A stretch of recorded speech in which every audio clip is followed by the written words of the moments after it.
Today's episode is brought to you by Card Kingdom, and for a limited time, all pre-orders of $25 or more with a Modern Horizons booster pack or box will get a sheet of stickers featuring not just the Card Kingdom logo, but some of your favorite Modern decks for free.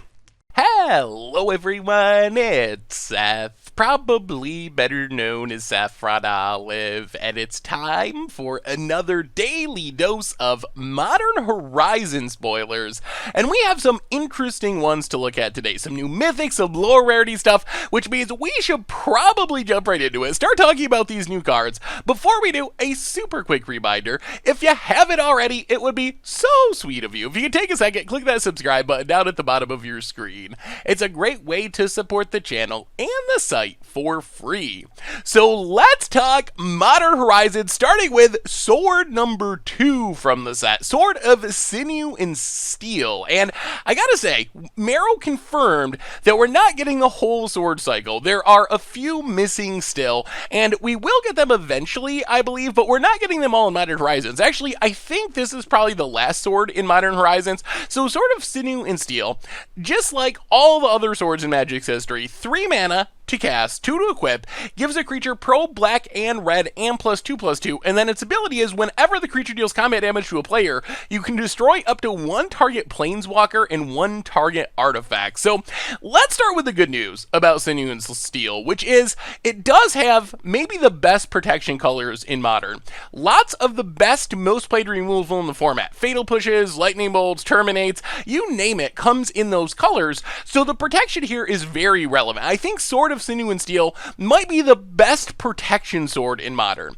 On the other hand, there is some bad news, and the bad news is the ability is just not super relevant in a lot of matchups. Yes, like in the Dream World, maybe you can pick off a Jace, maybe you can kill something from Affinity, maybe you play against a Tezzerator deck or some sort of Karn deck and you're able to kill a Planeswalker and an artifact. When that happens, that's awesome, but in a lot of matchups, the ability is just not gonna do anything. Like, in a lot of Modern matchups, there's not going to be an artifact on the battlefield. There's not going to be a planeswalker on the battlefield, so your sword +2/+2 pro black and red, I guess that's okay, but it does much less than the other swords in this cycle. So I don't know if the other swords that are very obviously powerful, drawing you cards, killing things, etc., can't see play in the Modern format. I would guess that a sword that is very situational, probably even less likely to see play in the format.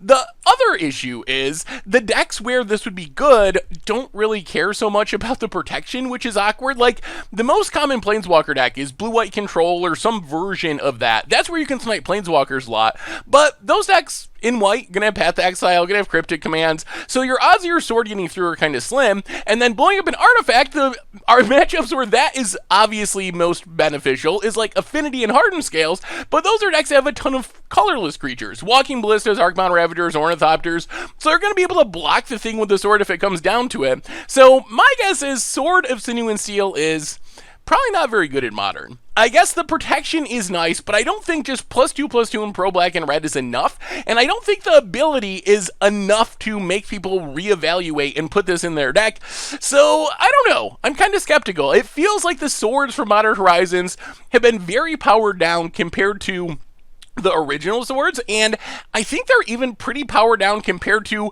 our second run of swords in Scars of Mirrodin, where those swords felt kind of somewhat worse than the originals, but they were still decent. They still were very good in Standard. They still occasionally showed up in other formats. So I don't know, I guess you play this in your commander deck. I like that we're getting more swords. I just don't think this is an especially powerful sword in the Modern format. And that doesn't even consider the fact that basically every deck in Modern comes prepared to deal with artifacts. Stony Silences, Nature's Claims, Card the Great Creators. So not only is the ability kind of fringe and conditional and matchup dependent, but basically every deck is going to have an answer for it. So my guess is Sword of Sinew and Steel, toss in your commander deck, cool to see more swords, but not really something that's going to show up in Modern. Next on our list, we have a sweet new Sliver, Spiteful Sliver, and this is a weird one. This is the combo Sliver. So 3 mana, you get a 2/2, and it gives all of your Slivers an ability where whenever the creature is dealt damage, it deals that much damage to target player or planeswalker. So this is basically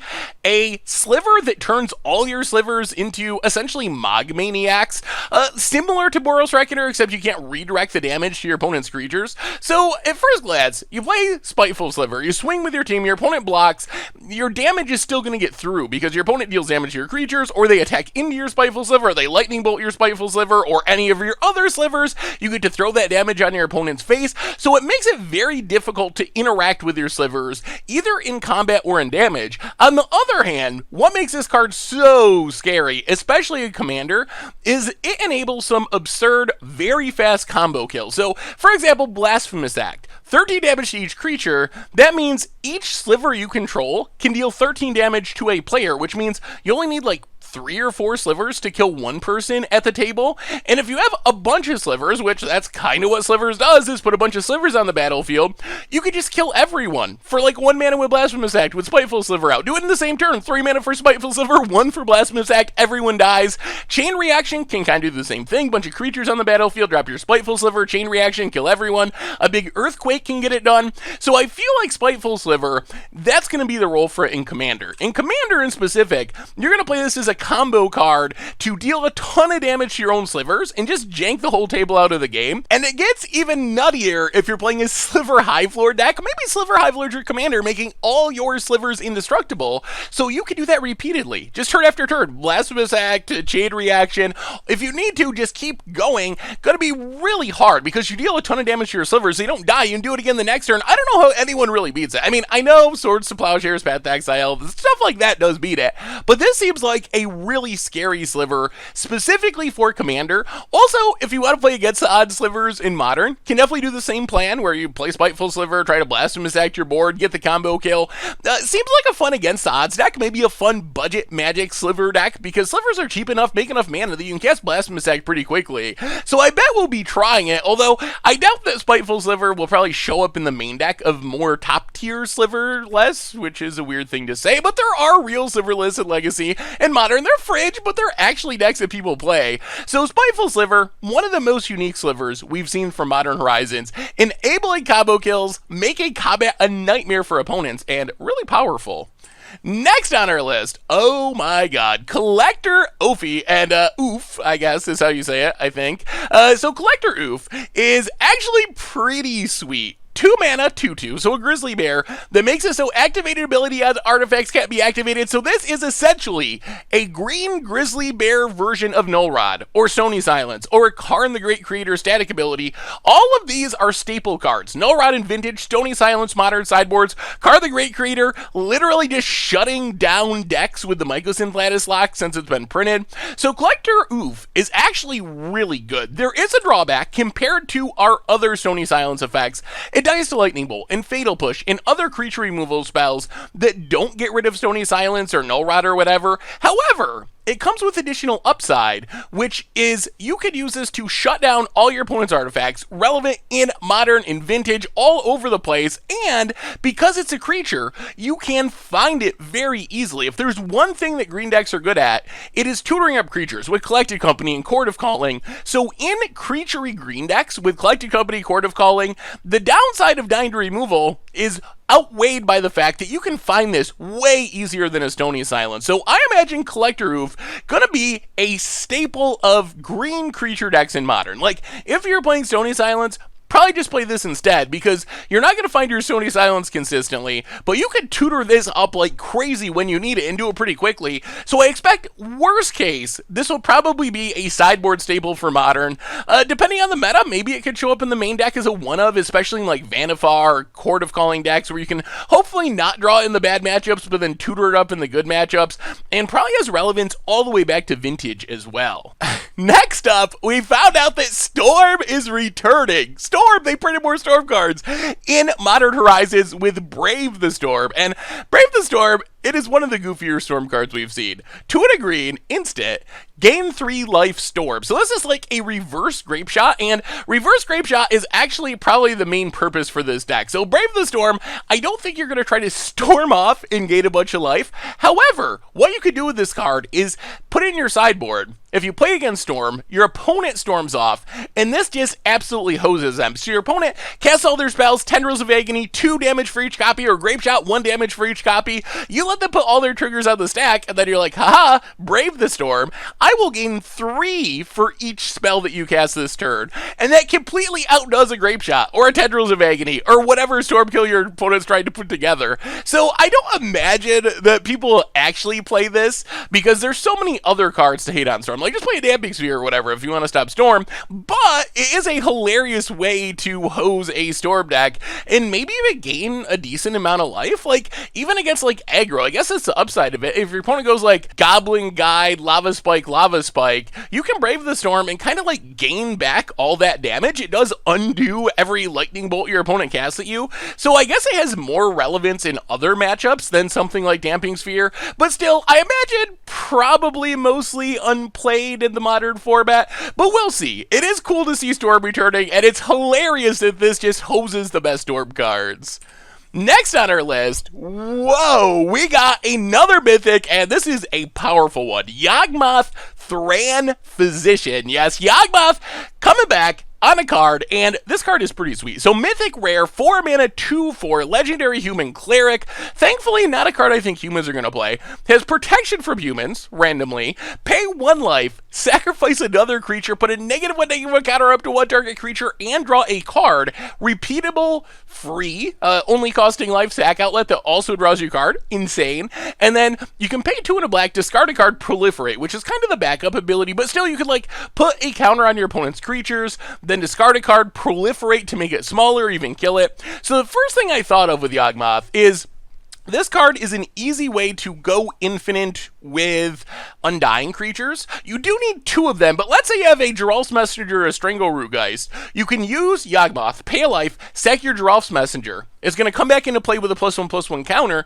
Then you can activate Yawgmoth again to sacrifice your Strangleroot Geist and put the -1/-1 counter on the Geralf's Messenger to get rid of that Undying counter. And then your Strangleroot Geist comes back. Then you do the same thing in reverse. Sack the Messenger, counter on Strangleroot Geist, infinite sack, draw cards. Yes, you will run out of life eventually, unless you throw something like Blood Artist or Cruel Celebrant or Zulaport Cutthroat into the mix. Then you can do this an infinite number of times and literally draw your entire deck for no mana, because every time you pay that life, you're going to gain that life back, and you're going to drain your opponent out of the game. So we'll see if some sort of unique Undying Aristocrats deck can work with Yawgmoth. You can also use it in some of the other combos. You need additional pieces, but like Malira, Kitchen Finks, Yawgmoth, you're able to essentially just go infinite, draw your entire deck, gain a bunch of life with Kitchen Finks coming back into play, and Malira undoing the counter, which seems really powerful. And the backup ability of proliferating, good way to grow your Planeswalkers if you want to play a Super Friends style deck, although that might be kind of a weird mix. But imagine Yawgmoth in a Planeswalker deck. You can discard cards, proliferate onto your Planeswalkers, get them towards ultimate really quickly. If you got like 6 mana, you can proliferate up to 3 times, which is going to jump your Liliana from like coming into play up to ultimating in just 1 turn cycle. So you can do some powerful things there as well. So I think this card pretty busted. The sack ability in specific of paying a life to sack another creature to draw a card with combo potential is just so strong. So we'll see. Good way to kill X1s, has a lot of potential, kind of a tricky Aristocrat style card to build around, but a tricky Aristocrat style card that has a ton of potential from your command zone or even in modern in Aristocrat style deck. So very impressed with the power level of our new Yawgmoth. We also got an exciting cycle of Commander reprints. Actually, not reprints, but the rest of a Commander cycle, the Talisman cycle, one of the better mana rock cycles, where they add a colorless mana, or you can pay a life to add a mana of either of the 2 colors the Talisman is. So we've had the 5 allied colored versions of the Talismans all the way back since Mirrodin like 20 years ago,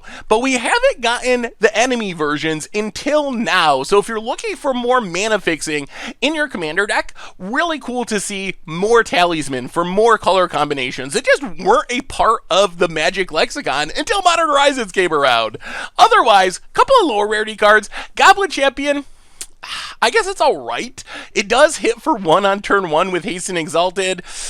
Not sure it's going to match up to the other Goblin 1-drop options where you have like Goblet Guide, you have Legion Loyalist. There's a lot of good Goblin 1-drops, so I'm not sure Goblin Champion's going to make the cut in Modern, but still, it's fairly powerful. And then String of Disappearances is basically the blue version of Chain Lightning, an unsummon, but then the creature's controller can pay double blue to cast a copy of it, and then that goes back and forth and back and forth and back and forth. Most of the time, it's just going to be an unsummon, though, unless your opponent happens to have blue mana up and a creature they want to bounce. But still, a really interesting card with more sweet Seb McKinnon art. Finally, today, we got one more sweet reprint, and this is an interesting one. Eladrami's Call, and this is basically a instant speed demonic tutor that only snags creatures. 2 mana, Selesnya, instant speed, grab a creature from your library, put it directly into your hand.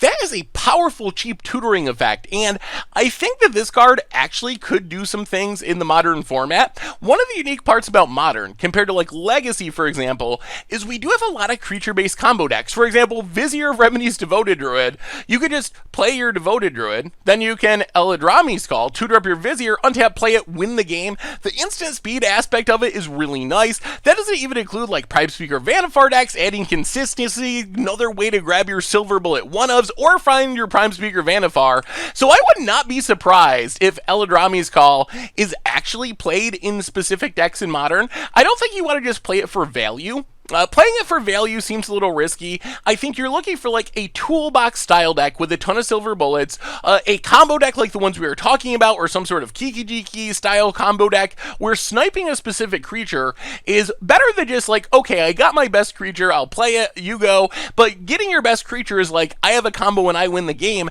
For 2 mana instant speed, that is an efficient way to set up your combos. And also, very good commander card. If you're playing a green-white creature-based strategy, you want all the tutors you can get. Green and white not known as the best tutor colors, as more of a black thing, or even the best card draw colors, although green has gotten better. So if you're playing a creature-heavy green-white commander deck, this is another easy inclusion, just to grab whatever big, powerful, dumb creature you need at any point in the game. So super excited. I think that Eladrami's Call actually one of the better reprints we've seen as far as potential in Modern, and just a really sweet old card. So very excited to see Eladrami's Call showing up in Modern for the first time.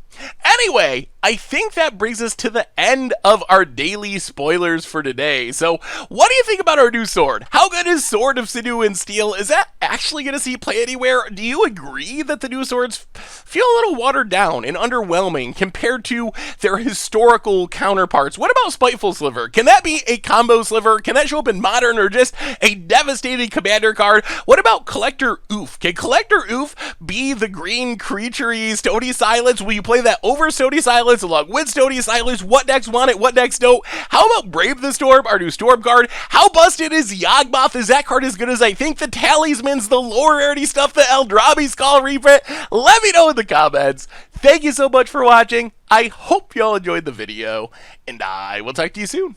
Thanks for watching the video. If you enjoyed it, help us out by clicking that like button down below.